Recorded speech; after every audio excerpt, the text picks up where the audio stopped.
Hello नमस्कार, मैं doctor Rajneesh Kumar आप सभी का एक बार फिर से हार्दिक स्वागत करता हूं। आज के लेक्चर में हम बातचीत करेंगे छायावाद के प्रमुख कवियों का जीवन क्रम और रचनाओं के क्रम पर बातचीत करेंगे, जो कि आगामी परीक्षाओं के दृष्टिकोण से महत्वपूर्ण साबित हो सकता है। इससे पहले हमने आदिकाल से लेकर द्विवेदी युग तक की कवियों के जीवन क्रम और रचनाओं के क्रम पर बातचीत कर लिया है। उसी क्रम को आगे बढ़ाते हुए हम छायावाद पर बातचीत करेंगे। पहला सवाल है कि प्रकाशन वर्ष के अनुसार निम्नलिखित रचनाओं का सही अनुक्रम क्या है। ठीक है, तो इसमें 4 रचनाओं का नाम दिया गया है, जिसमें पहली जो रचना है, पहले ही ऑप्शंस के आधार पर हम पहले इनके प्रकाशन वर्ष को देखेंगे, इसके बाद इसको क्रम से लगाने की कोशिश करेंगे। ठीक है, तो जो एकांत संगीत है इसका प्रकाशन सन 1939 ईस्वी में हुआ था। मधुशाला 1935 ईस्वी में। सतरंगिनी 1945 ईस्वी में। मिलन यामिनी इसकी जो रचना हुई थी ये 1950 ईस्वी में। ठीक, तो इस तरीके से हमने चारों रचनाओं के प्रकाशन वर्ष को देख लिया। उसके हिसाब से इसको क्रम से स्थापित करने की कोशिश करेंगे, जिसमें कि पहले आएगी मधुशाला, फिर एकांत संगीत, फिर सतरंगिनी, फिर मिलन यामिनी। तो इस तरीके से इसका जो सही जवाब होगा वो होगा सी। ठीक है, तो ये हरिवंश राय बच्चन की कृतियों को एक जगह इकट्ठा किया गया है, हरिवंश राय बच्चन। तो कई बार देखने में ये आ रहा है कि जो आधुनिक काल के कवि हैं उनके कई कृतियों को एक जगह कलेक्ट करके उनके प्रकाशन वर्ष से संबंधित सवाल पूछे जा रहे हैं। ठीक है, अगले प्रश्न को हम देखते हैं। अगला प्रश्न जो है वो है, इन कवियों को आरोही काल क्रम में व्यवस्थित करें। अब कवियों का नाम दिया है, उसको आरोही क्रम में स्थापित करना है, और जितने भी कवि हैं सब छायावाद के प्रमुख कवियों में से एक हैं। तो इनके पहले हम जन्म को देखते हैं कि कब कब हुआ है। पहला अगर देखा जाए क्रम से देखते हैं, यहाँ पर पंत का जन्म हुआ था 1900 ईस्वी में। ठीक है, पंत 1900 ईस्वी में। प्रसाद का जन्म हुआ है 1889 ईस्वी में। निराला का 1899 में, और महादेवी वर्मा का 1907 ईस्वी में। तो इस तरीके से जन्म क्रम के अनुसार सबसे पहले नाम आना चाहिए प्रसाद का, फिर निराला का, फिर पंत का, महादेवी वर्मा का। ठीक है, तो इस तरीके से जो सही जवाब होगा वो होगा बी। हो सकता है कि कई बार परीक्षाओं में ये सिंगल या वन लाइनर के रूप में भी सवाल आ जाए, तो ध्यान रखने की ज़रूरत है। कई पूछ सकता है कि प्रसाद का जन्म कब हुआ, या फिर निराला का जन्म कब हुआ था। महादेवी वर्मा क्योंकि मात्र एक स्त्री कवयित्री हैं छायावाद में, तो इनके जन्म क्रम को भी पूछ सकता है। ठीक है, अगले प्रश्न के तरफ चलते हैं। तो अगला प्रश्न है वही प्रकाशन वर्ष के हिसाब से, इसमें भी पूछा गया है कि दृष्टि से पंत की रचनाओं का सही अनुक्रम क्या है। तो यहाँ पर सुमित्रानंदन पंत की रचनाओं को ही ले लिया गया है, और पूछा जा रहा है कि वो कालक्रम किस विकल्प में सही है इसका। तो पहले रचनाओं को हम देख लेते हैं कि कौन सी रचना कब प्रकाशित हुई थी, और फिर उसको क्रम के अनुसार हम देखने की कोशिश करेंगे। जैसे गुंजन इसमें दिया गया है, गुंजन 1932 में प्रकाशित हुई थी। ग्राम्या का जो है 1940 ईस्वी में। ग्रंथि 1920 ईस्वी में। युगांत 1936 ईस्वी में। ठीक है, तो इस तरीके से सबसे पहले जो रचना आनी चाहिए वो ग्रंथि, फिर गुंजन, फिर युगांत, फिर ग्राम्या। तो इस हिसाब से ऑप्शन जो डी है वो सही होगा, जिसमें कि 1920 में ग्रंथि, 1932 में गुंजन, 1936 में युगांत, 1940 में ग्राम्या। ये जो युगांत नाम की रचना है, ऐसा माना जाता है कि सुमित्रानंदन पंत ने ये घोषणा की थी कि अब छायावाद का अंत हो रहा है। आप जब छायावाद का समय पढ़ेंगे तो 1918 से लेके 1936 के बीच का माना जाता है। तो इस रचना को भी युगांत, इसीलिए इसका नाम युगांत रखा गया है। ठीक है, अगला प्रश्न है वो भी प्रकाशन वर्ष की दृष्टि से ही बताना है, और पंत की रचनाओं को ही एक बार से फिर से दे दिया गया है। एक तरीके से वही रिपीट सवाल आ गया है। ठीक है, तो इसका भी आंसर जो होगा वो डी होगा। अगला प्रश्न है कि प्रकाशन काल की दृष्टि से हरिवंश राय बच्चन की रचनाओं का सही अनुक्रम क्या होगा। फिर से हरिवंश राय बच्चन की रचनाएं आ गई हैं। तो इस बार अलग अलग रचनाएं हैं यहाँ पर, जिसमें कि पहला जो रचना है निशा निमंत्रण 1938 में प्रकाशित हुआ था। ठीक है, मिलन यामिनी इसमें नाम दिया गया है। तो पहले देख लेते हैं प्रणय पत्रिका 1954 में इसका प्रकाशन हुआ था। प्रणय पत्रिका का जल समेटा या जाल समेटा 1973 में इसका प्रकाशन हुआ। मिलन यामिनी का प्रकाशन जो हुआ था 1950 ईस्वी में। तो इस तरीके से अगर क्रम के हिसाब से देखा जाए तो पहले निशा निमंत्रण आएगा, ठीक है, फिर मिलन यामिनी आएगा, फिर प्रणय पत्रिका, फिर जाल समेटा। ठीक, तो ये ऑप्शन डी इसमें सही होगा। ये जितनी भी रचनाएं हैं वो सब हरिवंश राय बच्चन की हैं। तो इस तरीके से ये व्यक्ति विशेष की रचनाओं का भी एक क्रम पूछा जा रहा है। कई बार काल विशेष से संबंधित प्रश्न आ जाते हैं और कई बार व्यक्ति विशेष की रचनाओं से संबंधित भी प्रश्न आते हैं। अगले प्रश्न पर बात करें तो अगला प्रश्न है कि कामायनी में प्रारंभ से लेकर वासना तक सर्गों का सही अनुक्रम क्या है। तो अब जानते हैं कि कामायनी की जो शुरुआत है वो चिंता सर्ग से है। ठीक है, तो इसमें सही क्रम कौन सा होगा? तो पहले होगा चिंता, फिर आशा, फिर श्रद्धा, काम, वासना।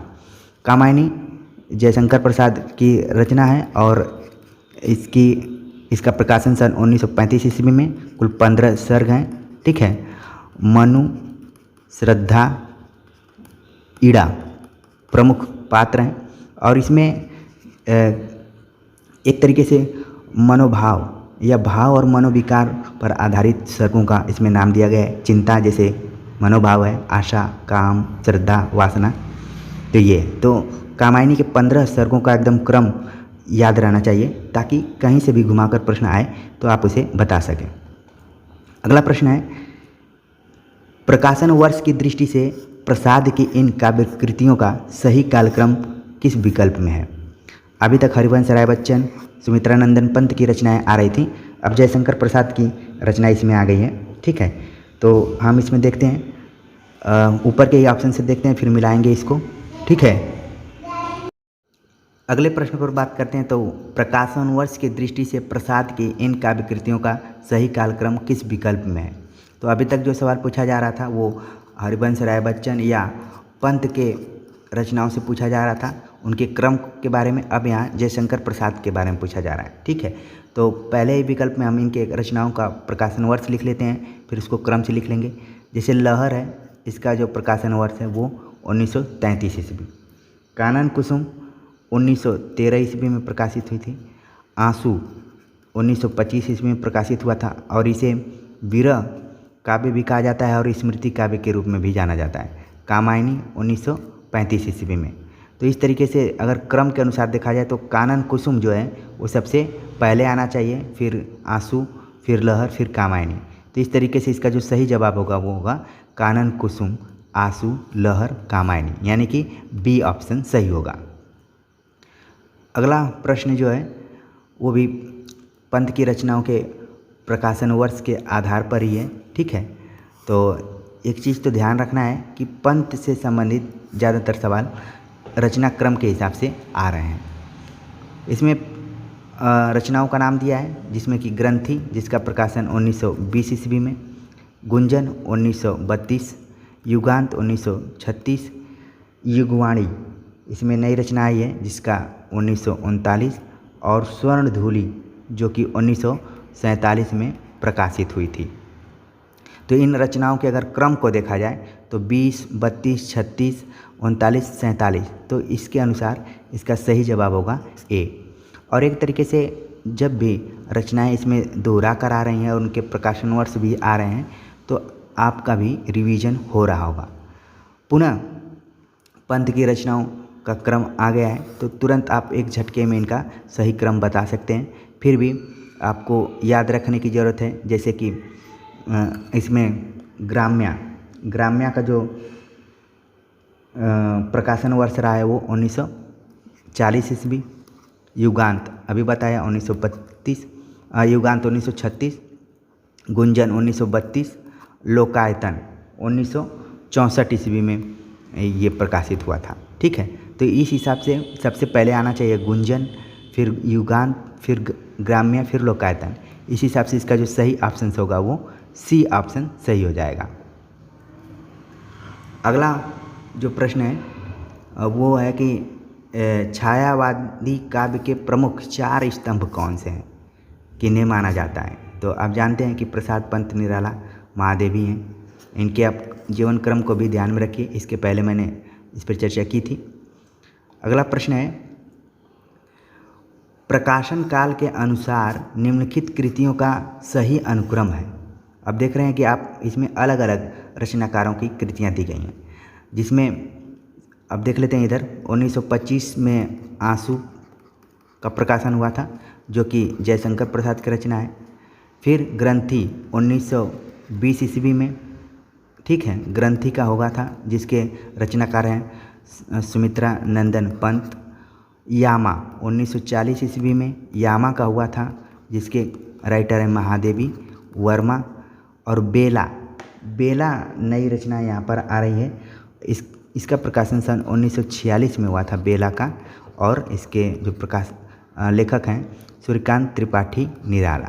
तो इस तरीके से आपने देखा रचनाओं के प्रकाशन वर्ष को और उनके लेखकों को भी आपने देख लिया इसमें। अब हम क्रम के अनुसार देखते हैं कि पहले रचना कौन आनी चाहिए। पहले सबसे ग्रंथि आनी चाहिए, फिर आंसू, फिर यामा, फिर बेला। तो इस तरीके से इसका जो सही जवाब हो गया वो बी हो गया। अगला जो प्रश्न है, प्रकाशन वर्ष के अनुसार निम्नलिखित रचनाओं का सही अनुक्रम क्या है। अब इसमें भी अलग अलग लेखकों का है, तो हम देख लेते हैं। जो इसमें प्रकाशन वर्ष दिया गया है इसके अनुसार पहली रचना कौन है, ठीक है। तो अनामिका, जिसका प्रकाशन सन 1923 में हुआ था, और इसके लेखक जो हैं सूर्यकांत त्रिपाठी निराला है। आप जानते हैं झरना 1918 में प्रकाशित हुई थी, जिसके लेखक हैं जयशंकर प्रसाद। पल्लव 1928 में प्रकाशित हुई थी, जिसके लेखक हैं सुमित्रा नंदन पंत। और निहार जो रचना है इसका प्रकाशन हुआ था सन 1930 ईस्वी में, जिसकी रचयिता हैं महादेवी वर्मा। तो इस हिसाब से देखा जाए तो सही इसमें क्रम कौन सा होगा। पहले आना चाहिए झरना आ गया, फिर अनामिका, फिर पल्लव, फिर निहार। तो ये ऑप्शन सही हो जाएगा। तो एक साथ आपके 2-3 चीज़ें क्लियर हो रही हैं। एक तो रचना क्रम आपको पता चल रहा है, दूसरे प्रकाशन वर्ष, और तीसरा जो है वो लेखकों के बारे में भी स्पष्ट हो जा रहा है, ठीक है। अगला प्रश्न है, प्रकाशन वर्ष के अनुसार जयशंकर प्रसाद की रचनाओं का सही अनुक्रम क्या है। तो अब जयशंकर प्रसाद की रचनाएं आ गई, तो पहले ही ऑप्शन से हम देखते हैं। जब भी आप हल करने जाइए, तैयारी आपकी अच्छी रहे तो पहले ऑप्शन से मिलाइए, इसके बाद उसको क्रम से करिए। आंसू 1925 ईस्वी में, ठीक। लहर 1933 ईस्वी में। कामायनी 1935 ईस्वी में। अब ये प्रेम पथिक नई इसमें रचना आ गई है, तो प्रेम पथिक जो है 1914 ईस्वी में प्रकाशित हुई थी, ठीक है। तो अब इसके क्रम के अनुसार देखा जाए, एक बार मैं ऊपर भी लिख दे रहा हूँ, 1925, 1933, 1935, 1914। तो अब इस हिसाब से पहले आना चाहिए प्रेम पथिक, फिर आंसू, फिर लहर, कामायनी। तो ये जवाब इनका सही हो जाएगा, ऑप्शन सी।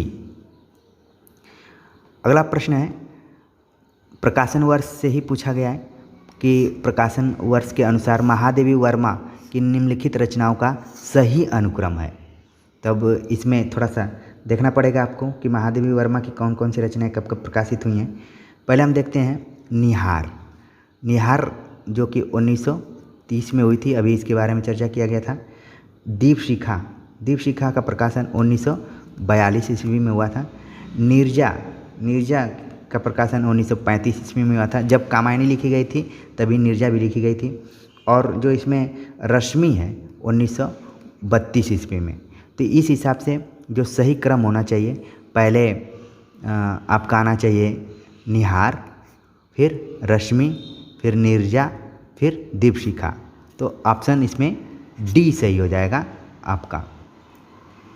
क्वेश्चन नंबर जो अगला है वो प्रसाद की काव्य कृतियों का सही अनुक्रम है।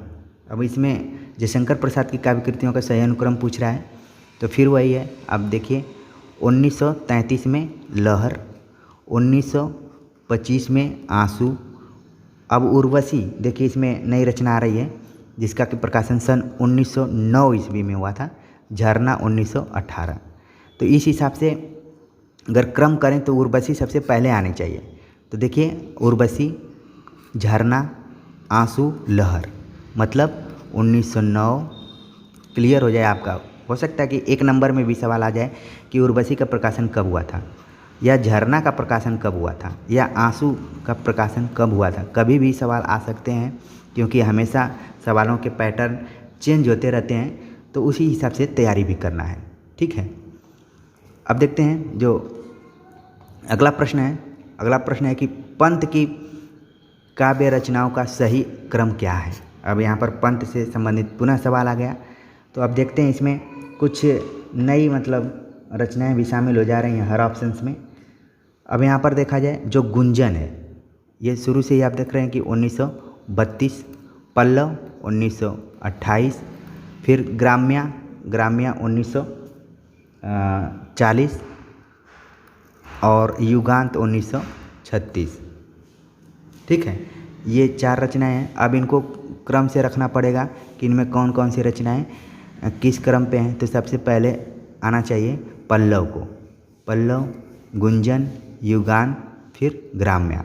तो इस तरीके से सही जवाब हो गया बी।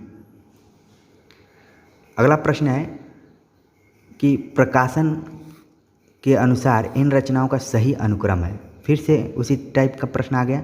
तो हम देखते हैं कि पल्लव 1928, लहर 1933, नीरजा का देखिए यहाँ पर ध्यान रखने की ज़रूरत है 1935। नीरजा और निहार इन दोनों में कन्फ्यूजन होने लगता है, तो निहार 1930 की है, नीरजा 1935 की है। और यहाँ पर अनामिका जो है 1923 ईस्वी में। तो इस हिसाब से सबसे पहले जो कृति आनी चाहिए वो अनामिका, फिर पल्लव, फिर लहर, फिर नीरजा। तो सही ऑप्शन क्या हो गया, डी हो गया। और रचनाएं जैसे कि अनामिका जो है सूर्यकांत त्रिपाठी निराला की है, पल्लव सुमित्रा नंदन पंत की, लहर जयशंकर प्रसाद की, नीरजा जो है महादेवी वर्मा की। तो इस तरीके से चारों कवियों को इसमें शामिल किया गया है। अगला प्रश्न है रचना की दृष्टि से निम्नलिखित कृतियों का सही अनुक्रम है। तो कृतियों का नाम दिया गया है और अलग अलग राइटर्स की भी हैं कृतियाँ। पहले देखते हैं कुकुरमुत्ता जिसका प्रकाशन सन 1942 में हुआ था, दीपशिखा जिसका प्रकाशन सन 1942 में दीपशिखा का भी हुआ था, पल्लव 1928 में और कामायनी 1935 में। ठीक, तो ये इनका प्रकाशन वर्ष है। अब देखते हैं कि सबसे पहले आना चाहिए पल्लव। आप देख रहे हैं कि एकमात्र ऐसा विकल्प है जिसमें पल्लव सबसे पहले है, फिर कामायनी है, फिर दीपशिखा है, फिर कुकुरमुत्ता है। ठीक है, तो इसका सही जवाब होगा डी। अगला प्रश्न है निराला की रचनाओं का सही अनुक्रम बताइए। तो इसमें जो रचनाएं दी गई हैं उनके प्रकाशन वर्ष को पहले हम देखते हैं, फिर अनुक्रम क्लियर हो जाएगा। ठीक है, तो जो अनामिका है 1923 ईस्वी में, परिमल 1930 ईस्वी में, गीतिका जो रचना है 1936 ईस्वी में, और जो कुकुरमुत्ता है 1942 ईस्वी में। तो इस तरीके से जो सही क्रम बनना है वो ऑप्शन नंबर ए ही सही इसमें है। ठीक है, तो इसका जो सही जवाब होगा वो ए होगा, अनामिका, परिमल, गीतिका और कुकुरमुत्ता। अगली रचना को हम देखें तो अगली रचना है कि निम्नलिखित काव्य संग्रहों के प्रकाशन वर्ष का सही अनुक्रम क्या है। तो गुंजन जो 1932 में, पल्लव 1928 में। यहाँ पर एक नई रचना आई है बीड़ा। बीड़ा का जो प्रकाशन वर्ष है वो आपका है 1927 ईस्वी में बीड़ा का प्रकाशन हुआ था, और ग्रंथि 1920 ईस्वी में। ठीक है, तो इस हिसाब से जो सबसे पहली रचना आनी चाहिए वो ग्रंथि। तो यहाँ पर देखिए ग्रंथि, फिर बीड़ा, फिर पल्लव, फिर गुंजन, यानी कि 1920, 1927, 1928, 1932। ठीक है, अगला प्रश्न जो है उस पर बात करते हैं। अगला प्रश्न है कि निम्नलिखित कवियों का काव्य कृतियों का सही अनुक्रम क्या है। फिर से अनामिका 1923, पल्लव 1928, अब आप लोगों को याद हो गया होगा। भारत भारती 1912, दीपशिखा जो है 1942। ठीक, तो इस हिसाब से जो सबसे सही क्रम है वो कौन सा है, तो सबसे पहले आना चाहिए भारत भारती 1912, पल्लव 1928। अब देखिए यहाँ पर अनामिका को लास्ट में दिया हुआ, मतलब तीसरे नंबर पर दिया है। इसका एक कारण है कि अनामिका का एक प्रकाशन सन 1923 में हुआ था, पहला जो संस्करण इसका निकला था, और दूसरा जो संस्करण निकला था 1938 ईस्वी में निकला था। तो ये भी ध्यान में रखने की ज़रूरत है। अब यहाँ पर विकल्प के अनुसार यहाँ पर तीसरे नंबर पर अनामिका आ रही है। इसका मतलब कि इसमें 1938 को सही माना गया है, बाकी सन 1942 ईस्वी दीपशिखा। इसका जो सही जवाब होगा वो होगा डी। अगला प्रश्न है कि सही कृति क्रम को पहचानिए। फिर से आ गया, तुरंत आप इसको समझ गए होंगे। प्रकाशन वर्ष तुरंत आप याद करिए, 1928, 1932, 1936, और जो युगवाणी है, युगवाणी का प्रकाशन वर्ष है सन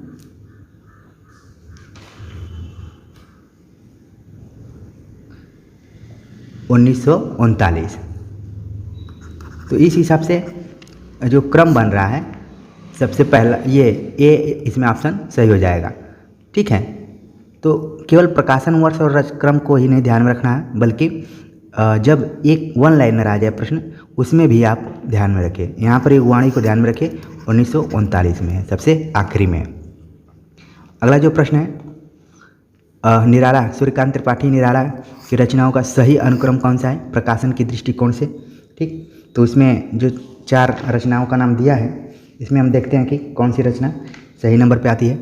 जैसे इसमें गीतिका है जो 1936 ईस्वी में, अड़िमा नाम की रचना आ गई 1943 ईस्वी में, अर्चना 1950 ईस्वी में, और जो आराधना है 1953 ईस्वी में। ठीक, तो गीतिका 1936 निराला की रचना, अड़िमा 1943 निराला की रचना, अर्चना 1950 निराला की रचना, आराधना 1953 निराला की रचना। तो इस हिसाब से इसका जो सही जवाब होगा वो ए होगा। अगला प्रश्न है कि जयशंकर प्रसाद की निम्नलिखित काव्य कृतियों का सही अनुक्रम कौन सा है।